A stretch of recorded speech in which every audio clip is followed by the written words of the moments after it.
Grossi Posse Packer Nation, welcome to another episode of Packcast, the podcast where you don't have to be a Packers fan, but it sure does help. I'm your host, Tom Grossi, and this weekend, after an exhilarating finish to the Packers-Vikings in which it ended in everybody's favorite, a tie, we got the Washington Redskins on the docket, and our Washington Redskins fan comes to us as the senior producer at NBC Sports Washington, is a contributor on the Redskins Talk podcast. Mr. Mitch Tischler joins us. Mitch, how are you? Thanks so much for being on the show. I'm doing great, and I'll tell you what, the Redskins would have loved the tie last week. Listen, man, I mean, after week one, like, you guys looked pretty good, and I was like, all right, like, we got some potential going here, and then no, just all the no. You know, you're never as good as you look at your best, and you're never as bad as you are at your worst.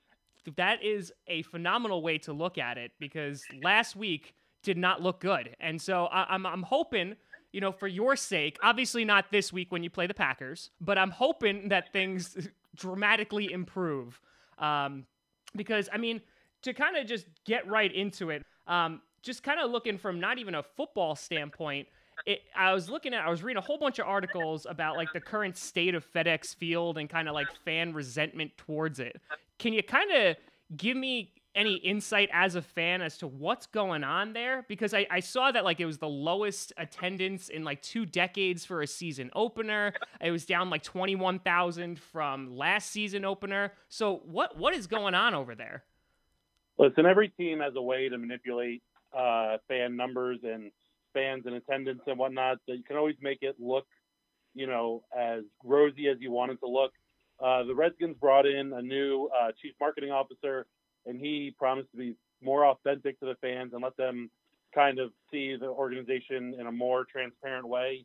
And instead of giving away tickets or selling them for $1 or $2 on the secondary market to make it seem like the games are sold out, they're allowing it to be a more real, you know, view of how Redskins fans are attending these games. And they're doing a lot of things at the stadium to try and improve the experience. They created new intros. They brought an on-field DJ. They're doing T-shirt stuff and new boards and all this different stuff to try and make things a better experience at Fedex Field. But it's been one of those things where FedEx Field is about 45 minutes outside of downtown D.C. in Maryland. It's on a metro line, so there is public transportation out there, but it's not the easiest. It's not the easiest ride. There's a lot of traffic in and out of the stadium, and as you know, parking at stadiums is expensive. Plus, tickets are expensive and concessions, and it's just become, you know, a little bit less of a required in-game experience for fans. Mostly because the team hasn't been as good as of late as, you know, your core hardcore Redskins fans remember them. Yeah. I mean that obviously makes sense, and you're going to have down times for any team, you know, that you're not doing well. I mean, the Packers had that when Aaron Rodgers went down even last season. There was a drop in attendance, there was a drop in viewership because, like you said, you know, the core, you know, fans, they'll usually show up, but for outsiders, you know, like, why am I watching this team when, you know, I don't know if they're going to be doing well? Exactly, and there hasn't been a whole lot of compelling personalities on the team either that would necessarily draw you. You know, you had 2012, you had Robert Griffin III, and everyone was all high on him. And Kirk Cousins was a nice player, but there was always a little resentment about the way that RG3 left town and the way that Kirk came in. And it's just there's always been enough reasons to, you know, kind of not show up to the game. Yeah, and I mean, to kind of take a look at, you know, coming into this season, I mean, in my opinion, you guys got a great deal in getting Alex Smith, who is, I feel, underrated, had a great season last season. You know, obviously struggles a little bit with the downfield throws, but, you know, you had Darius Geis coming in from the draft. It seemed that, you know, things were at least looking up, and then obviously Darius Geis getting hurt. You bring in Alex Smith, you know, Kirk Cousins goes and signs a ridiculous deal with the Minnesota Vikings. You know, how did the fan base kind of take that, the departure of Kirk Cousins? Because like you brought up RG3 before, you know, that obviously did not end as well at all. And so kind of seeing this new transition where you have a new quarterback coming in who I don't want to say is the most exciting but, is at least competent at the position. How is the fan base feeling from that end? Kirk Cousins leaving was kind of the end of an era. Both he and RG3 were drafted in 2012, and there was so much consternation and strife amongst the fan base about who should be the quarterback, who got screwed, who didn't, who the coaches preferred, who the owner preferred, all this stuff back and forth. And at the end of the day, Kirk didn't seem particularly invested long-term in DC, and that, provided so much extracurricular shenanigans for fans to talk about and complain. I think getting a nice, solid guy like Alex to come in, a guy you have locked up for 3 years, who you kind of know what you're going to get because he's been there, done that before. Those are the kind of guys that can help stabilize a team and a fan base. And I think that's going to be the biggest thing that Alex is going to do, is he's going to be a steadying factor back there. He's going to help bring along the young receivers they have, and hopefully, take this team to the next level. The team that makes the playoffs once every 5 years and make them kind of a perennial playoff contender. Yeah, because, you talk about the division that you're currently in. Obviously, the Eagles are the Super Bowl champions, but coming out of the gate, they don't look that great, but obviously you have Carson Wentz returning. The Giants are so inconsistent. I don't know what's going on with that team. And then the Cowboys are, obviously, they took a bunch of hits on the offensive line. So I would argue that the NFC East is open for the taking. And considering you have that steady quarterback presence, kind of when you're looking at your team right now as is on paper, like what kind of identity do you see this team having? Where are their strengths and where are their weaknesses?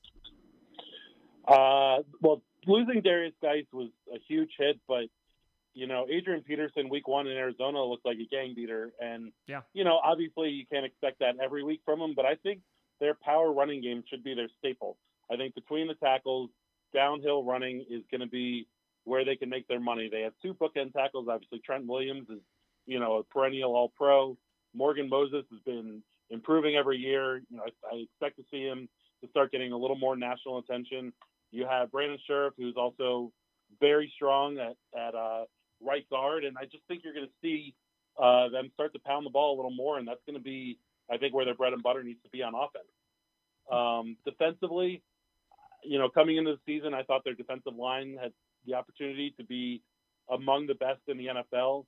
The last 2 first-round draft picks the Redskins used on John Allen and Deron Payne, 2 Alabama defensive tackles, defensive end type guys who can really dominate a front. And so I really think that that's where you're going to see a lot of the bread and butter of this team is going to be the big uglies on both offense and defense.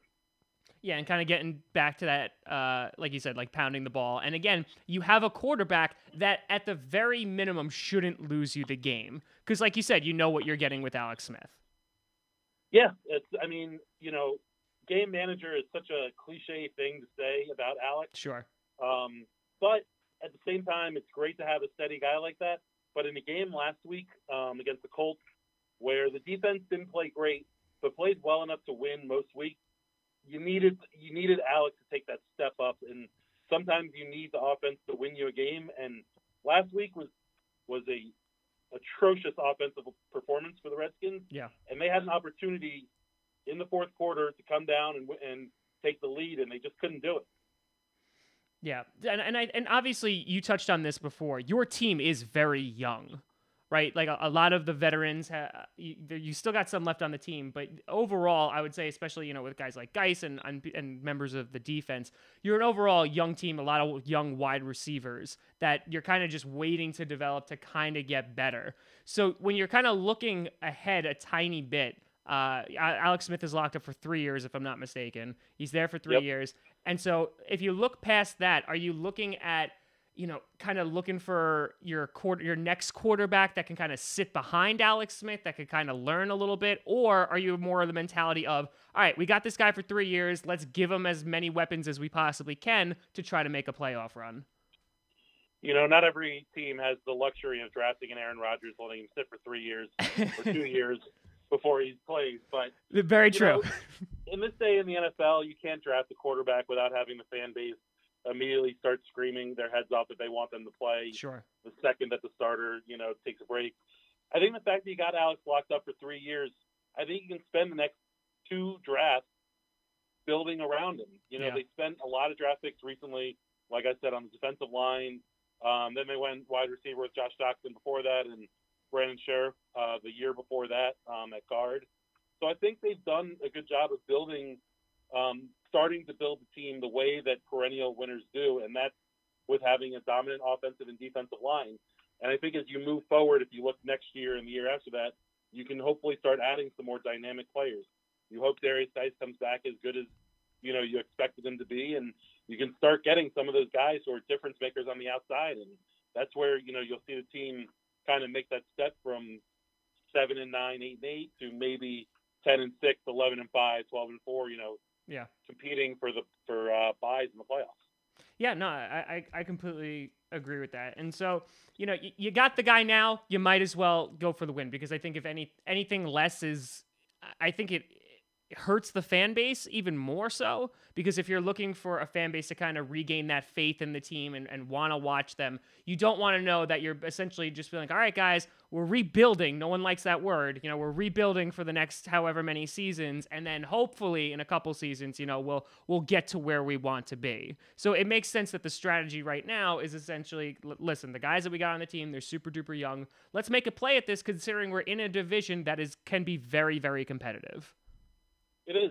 There are a lot of, shiny stars in the division with Ezekiel Elliott and Saquon Barkley and, OBJ and all those. But you look at what the Eagles built, in Philly, and you hate to give them credit because they're the Eagles, but it's gross. They built the kind of team that wins in the NFL these days. And as long as Eli is at quarterback in New York, and the offensive line and defensive line, for that matter, in Dallas are in disarray, those two teams are in my opinion going to struggle to compete.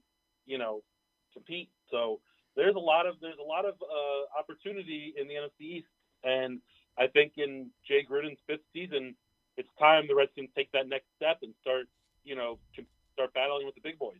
Yeah, no, I completely agree, and I'm glad you brought up Gruden, because I'm kind of curious, because perusing a bunch of kind of like Redskins hotspots and message boards and things like that, what is the overall like feeling about Gruden? Because I feel like there's times where you're like, yay, he's our guy, and then there's other times where it's like, no, get him out.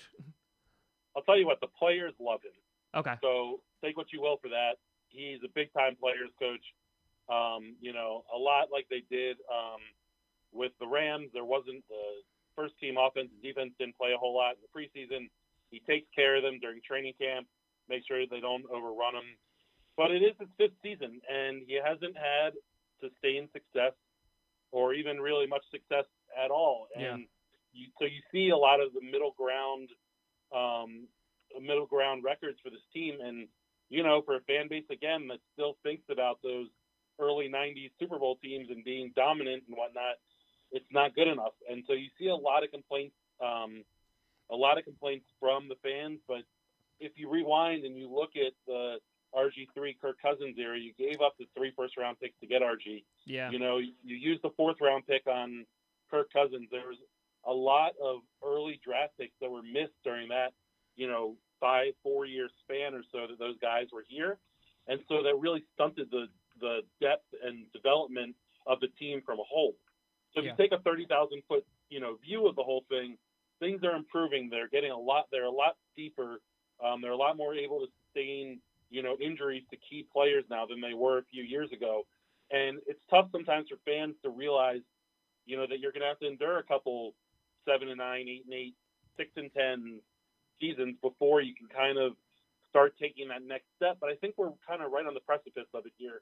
I think you see Jay doing the right things, and, at times when that offense gets moving, it's really humming. So I think there's optimism, but I think there's cautious optimism because the fans have been burned before. Yeah, and like you said, too, I mean, you look at any kind of franchise quarterback that you sink a ton of either picks in this case or money or what have you, and you have a guy like RG3 in which it just didn't work out and you gave up so much to get him, you kind of can't be upset, that you missed your shot. You know what I mean? Like, or you can't be surprised at least that there has to be like those rebuilding times of like trying to get back, because like you said, those picks could have been used for anybody to shore up the offensive line, to shore up the defensive line, to give them more receivers and things like that. And so now that you're on, like, I would argue at least the future is bright for the Redskins because they've kind of moved on. Like you said, it's that end of an era, and now they can just kind of look forward to rebuilding that team, building them the right way, and kind of looking forward to playoff contention.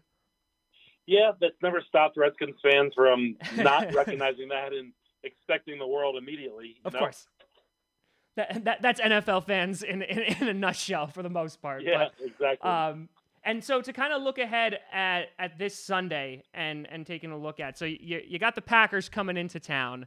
Aaron Rodgers, hopefully, was able to do what he had to do last week. Ended in a tie. We weren't so happy about that, but against a very good Minnesota Vikings team. What do you see looking ahead this Sunday? The biggest thing that the Packers have done the past few times that they've come to DC or that the Redskins have played them is Aaron Rodgers' movement just crushes this team. For whatever reason, they don't do well with mobile quarterbacks, and especially as shifty as he is in the pocket, it's always been an issue for them. Mm-hmm. So I'm interested to see, with that knee injury, how mobile he's going to be able to be and how much he's going to be able to hurt them with his leg. The Redskins have two really good outside linebackers in Ryan Kerrigan and Preston Smith, who have been held mostly in check so far this season. I think they're kind of licking their chops a little bit and think they have a shot at getting to Rodgers and putting pressure on him. Yeah. And honestly, if they're able to, if the D line, like I talked about, and those outside linebackers are able to get pressure on them, it could be tough sledding there a little bit for that Packers offense. Yeah, and I think from a lot of Packers fans' perspective, the first 2 weeks were so pivotal being divisional games. We were almost like looking past the Redskins. But I've been saying on the show, like, it is a game that we've gone into DC before and we have walked out crying. And I'll never forget, what was it, Pierre Garçon ripping cheeseheads in half? And it was the Monday night. It was that is forever burnt inside my soul. So I think that this is going to be a competitive game. I think a lot of it is going to depend on what Rodgers is going to be able to do. Hopefully another week healed. He will be a little bit more mobile and shifty because he can be a pocket passer if needed, but if that pocket is rapidly closing, it's going to be quite difficult for him to be productive. Yeah, Josh Norman is one of the Redskins corners, one of the biggest Aaron Rodgers fans. I don't know if you guys have ever seen, but on Twitter, whenever you see Rodgers doing Rodgers type things, he's tweeting about Gandalf the White Wizard and how amazing he is. And it's comedy when you see Josh, getting after it on Twitter because he's such a big Aaron Rodgers fan that it's fun when those two face off against each other. Because he really wants up his game to match, I think, the guy that he says is the best quarterback in the game. Yeah, I would love to see it. And listen, if Josh just feels like so much of a fan that he doesn't want to intercept the ball, I think I will appreciate that and accept that. So if you could pass on the message, that would be greatly appreciated. Josh has had a little trouble the past 2 years actually catching the ball, getting his hands on the ball. So I think he would take a pick any which way he can get it right now. There you go. And then looking ahead overall at the season, kind of where do you see this team falling? Do you see them as kind of like a middle of the road? And I know it's only 2 weeks in, but we're doing this in preseason, kind of looking ahead as a season as a whole. But based off what you've seen so far, where do you see this team going this year? I think they're better than as we talked about. I think they're better than they were against the Colts. Not quite as good as they were against the Cardinals. I think they're a 9-7, 8-8, 9-7 team. I think that they'll get a wild card spot. They might have to go on the road for it, but I think they're a team on the rise. I think there's a lot of positives to look forward to, but the Redskins go on bye after the Packers game, so I think that'll really shape the talk around town for the next couple of weeks. Because if they go in losing 2 straight home games, they come back out after the bye and have to go to New Orleans, and things could go south quick if they can't pull out a game this weekend or next. So it'll be interesting to see, but I think they'll be right around 500. I said 9-7 before the season started. There you go. Yeah, and I think it also just adds too, because the NFC as a whole, as a conference, is so competitive that you look at teams like the Redskins, and whether it be a year, whether it be 2 years, that it's just going to add to that competition, and really, it's just going to be completely wide open. That you could have 9-7, 10-6 teams who just won't make the playoffs because it's so competitive. Right, exactly, and there's a lot of wins in the division I think that could be had, and they're gonna have to. They haven't done a good job over the past few years of capitalizing on that on those interdivisional games. Yeah. So those Cowboys, those Giants games, those are the ones they're gonna have to try and pull out. Well, Mitch, I know you got a meeting that you got to get to, so I'm going to let you get out of here. I appreciate you coming on the show. Where can the people find your beautiful face so they can hear this voice all the time? The Redskins Talk podcast on iTunes, on anywhere you get your podcasts from. We have a fun Instagram page, Redskins Talk Pod on Instagram, where you can see a lot of the behind the scenes of us recording the podcast, and the practice facility and the field and the stadium and all those great things. And on Twitter, you can find me at Mitch_Tischler. And look forward to seeing you guys on Sunday. Absolutely, man. I hope it's a good game, and I'm looking forward to it. And I wish you luck on the rest of the season, just not Sunday. Best of luck to you guys, too. Absolutely. Thank you so much, Mitch. Check out Mitch's podcast, Redskins Talk, on all of the mediums there. There's a great guy talking to him from NBC Sports. So check him out on the Twitters and the Instagram and go show him some love. You could always find me at TomGrossiComedy.com, TomGrossi Comedy, or Tom Grossi Comedy on the Twitter and the Instagram. If you want to pick up a physical copy of my debut comedy album, Allergic to Fun, you can pick that up at TomGrossiComedy.com, or a digital version on Amazon and iTunes. Podcast, we're on SoundCloud, iTunes, Google Play Music, and of course here on YouTube. But let me know what you think down for this Sunday's matchup in the comments below. Thank you so much for watching. I'm Tom Grossi. And as always, go Pack Go.